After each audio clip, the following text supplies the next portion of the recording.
If you copied what Annie did in October 1901, you'd be fined either $10,000 or $25,000, depending on where you land.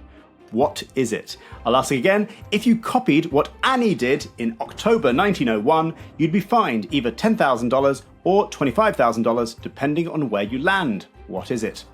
My mind immediately goes to Annie the musical, but I actually don't know when that's set because I think I last watched it as a child, and everything in the past is kind of the same era. I think it's like 1920s. That classic bit of Annie the musical where she's fined $25,000. Well, no, you would if you did the same thing. You would be. She wasn't because it's a musical. Okay. No one gets fined in musicals. He says, start. Like I felt like there should be music soaring in the background. Bursting into song. Yes. You're starting your own number. Yeah. I do recognise the name Annie. I got to sit out of this one. Ah. Okay. So I'm wondering, like, if Annie was in the air and whether it was something that she landed herself or whether she was landing from something or in something. Okay. Yeah. I'm not telling you yet. You can think about it for a while. You can have a little think.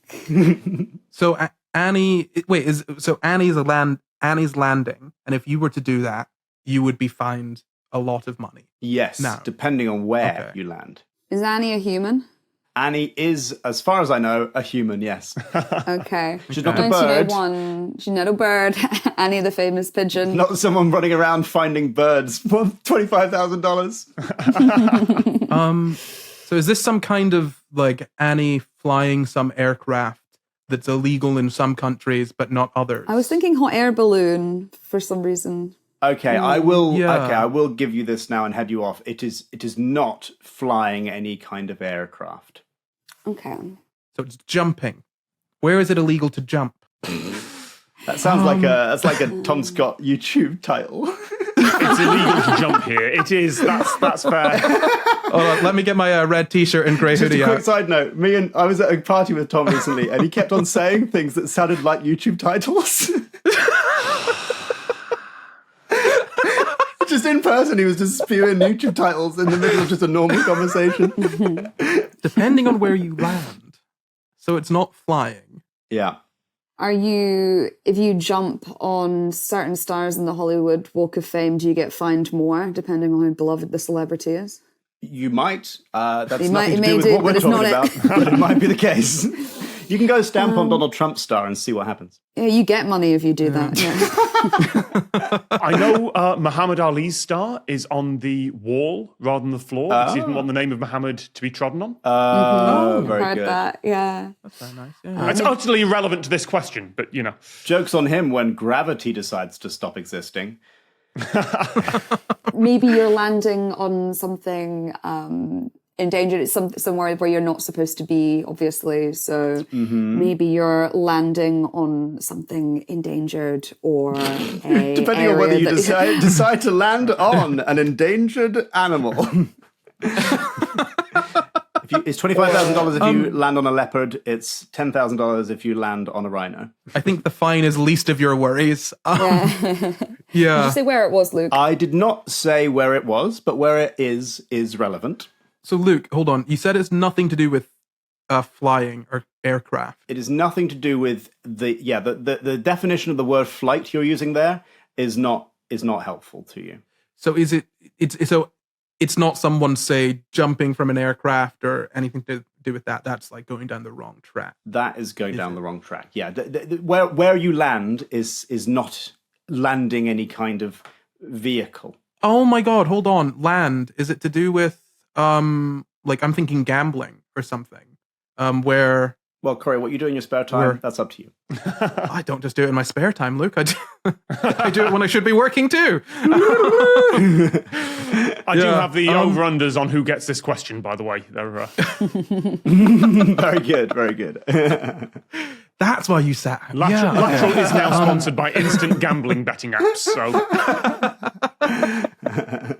yeah, have a think about why you might be fined different amounts of money based on where you land. In 1901. For some reason, I felt like it was in the US. Yeah. but maybe not. 1901 isn't necessarily particularly relevant, but it's just that Annie did do this.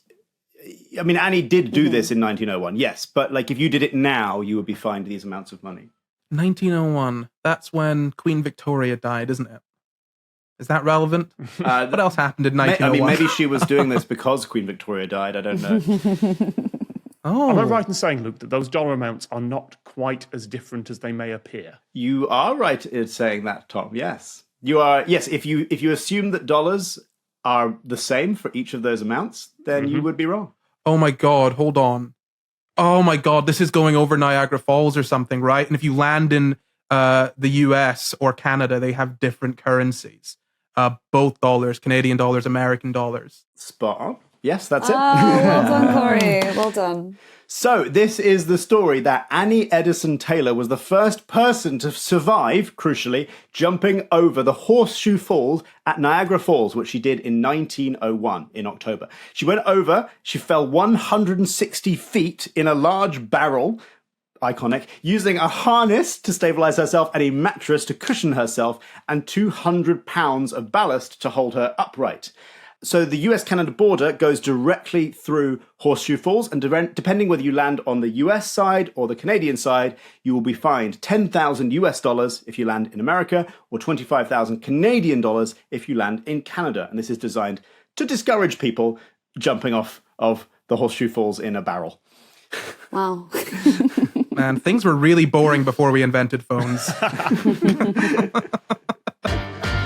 The Lateral book is out now. Just click on the link to get your copy.